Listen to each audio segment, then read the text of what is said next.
mapuno ng galak at pagpapasalamat.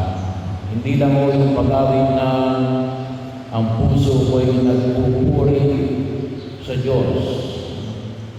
Bahagi rin ang mga nakalipas naming pagnilag bilang pagkilala ng presensya ng Diyos, katulad din ng paanyaya na ipinahayag ni San Jose, na kahapon sabi ay nagising siya at sinunod ang utos ng Diyos. So bahagi yun na makita natin na yung ating pagkilos ay isang pagkilos natin na pinag-uutos ng Diyos. O kung tawagin natin ay hindi lumalabag sa utos ng Diyos. Pero mas masabi natin na talaga, ito yung pinagagawa sa akin ng Diyos. Pero nang may kagalakan. Nang may kagalakan. Bahagi yun na ibanghelyo namin ngayon ay alin? Ito yung pagpunta ni Maria kay Elizabeth. Bakit? Nabalitaan niya. Nabalitaan niya. Tayo mahilig tayo sa balita. Pero, kung minsan, yung pagiging mahilig natin sa balita ay alin, ang ating pinagtitripan ay alin, yung kapahamakan ng iba.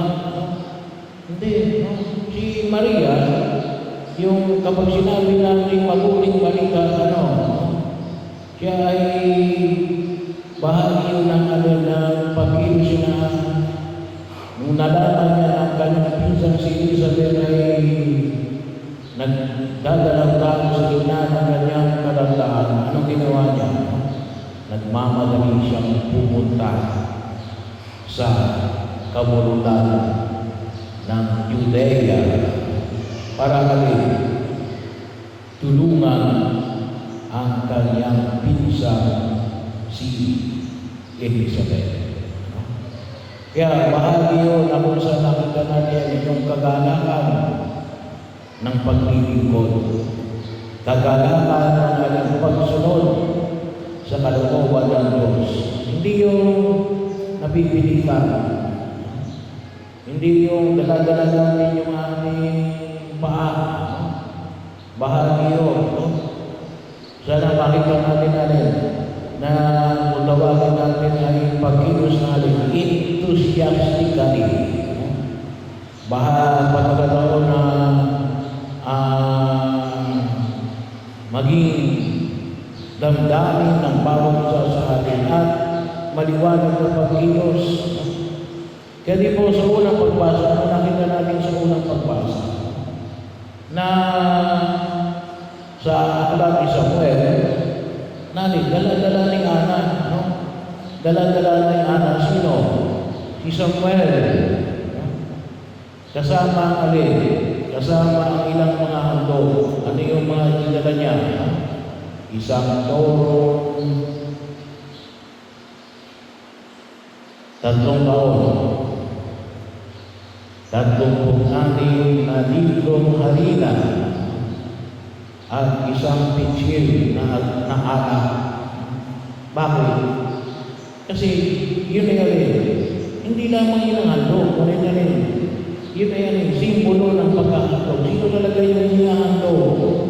Si Samuel. Bakit anong sabi ni Ana? Sa salitang ginamit mismo ni Ana, sabi niya yan. Hayaan niyo basahin ko. Idinalangin ko sa kanya na ako'y pagkalooban ng anak at ito po ibinigay niya sa akin. Sino? Si Samuel.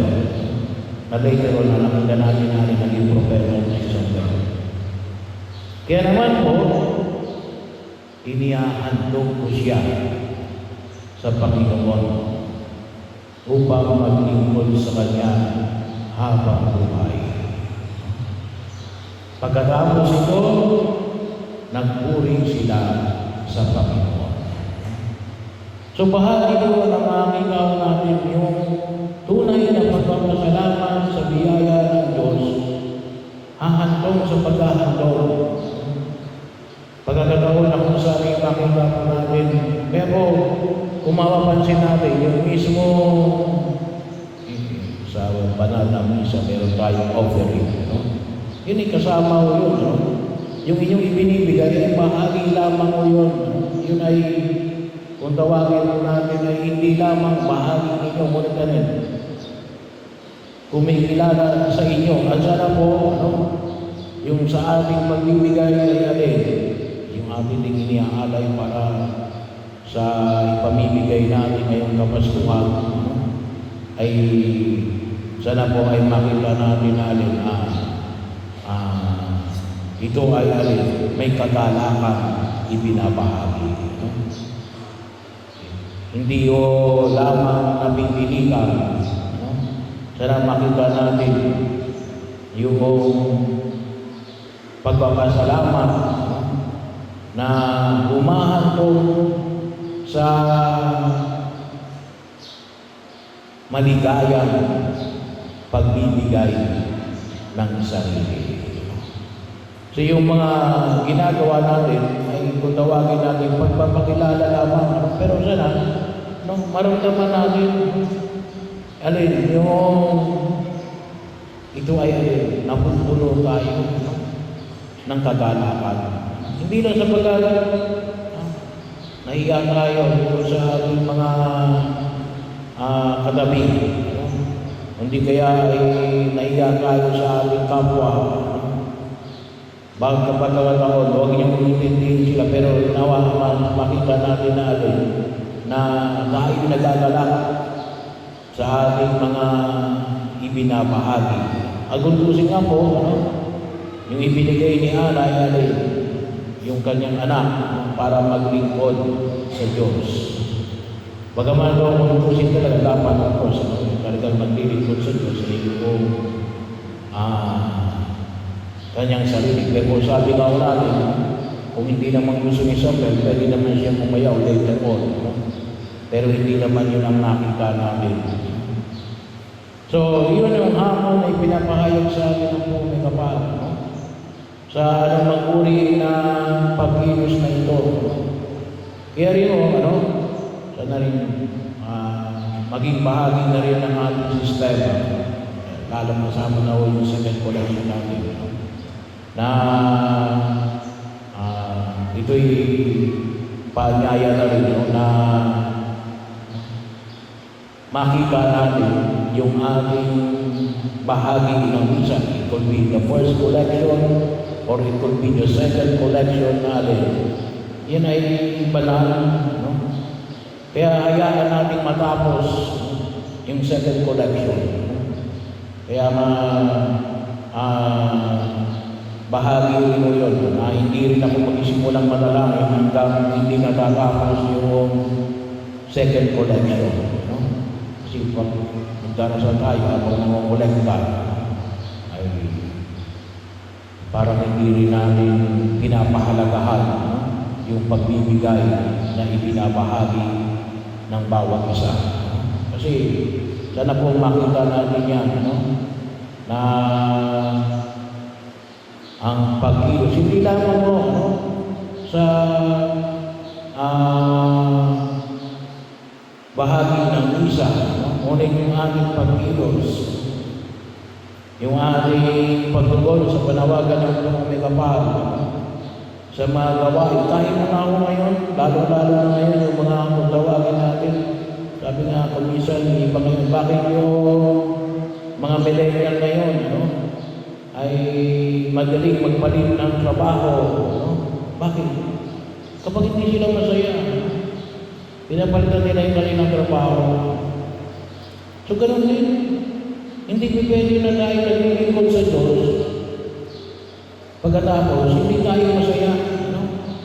Una, tingin sila, ayaw ng Diyos yun. No? Na napipilitan kayo maglingkod sa Kanya. No? Kasi yung dulot niya ay kagalakan, ang dulot niya ay kaligtasan. Bahagi rin yun na makita natin. Kaya dapat tayo mismo na lalong-lalo na tayo naglilingkod sa Diyos, na sinasabi natin na naglilingkod tayo sa Diyos, tayo ay sumunod sa ayon sa kalooban ng Diyos na na bukal sa ating puno ng kagalakan. Puno ng kagalakan. Bakit? Dahil nakita natin yung biyaya na ipinagkaloob ng Diyos. So sabihin ko muling kong babalikan ulit, na yung ating pagkilos ay dapat humuhugot sa pagpapasalamat. Sa pagpapasalamat. Bakit? Katulad ni Hana, ano sabi niya? Binigyan ako ng anak. Kaya, ay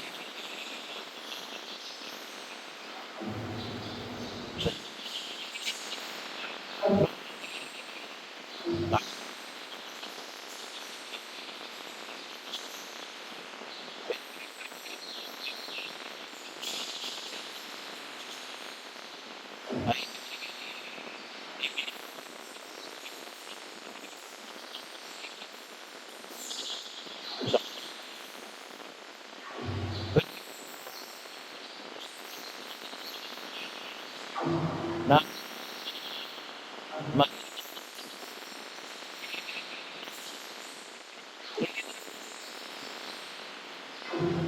ha? Okay.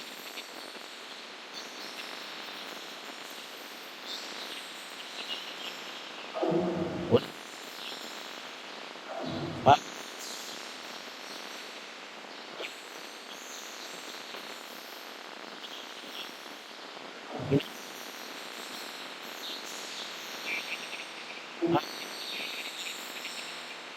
Na,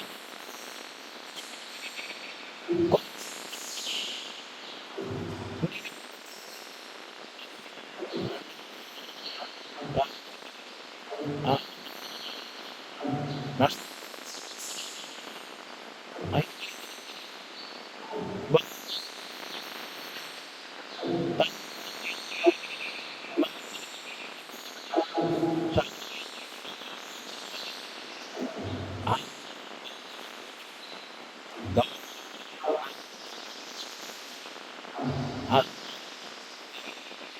sa,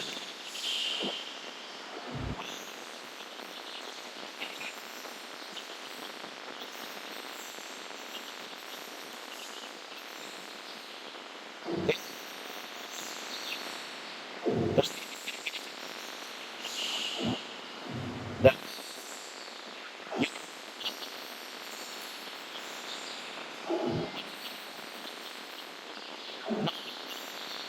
mana ako, tas, eh,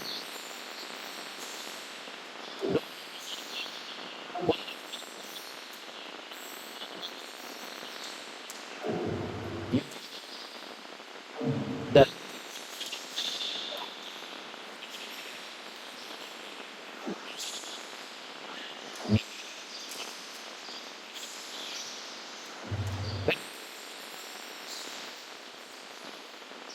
eh,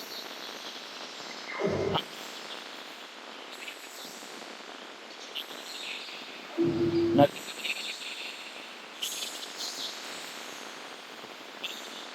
tas,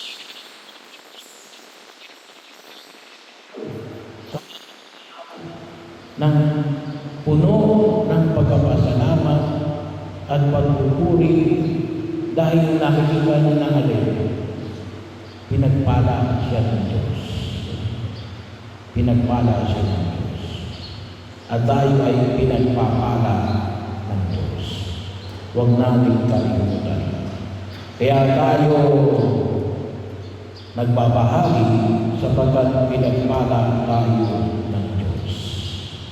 Kaya tayo naglilingkod sa Diyos at sa kapwa sapagkat una tingin sa lahat, pinagpala tayo ng Diyos. At sana katulad ni Maria, buhay natin ay maging awit ng pagpapalagay.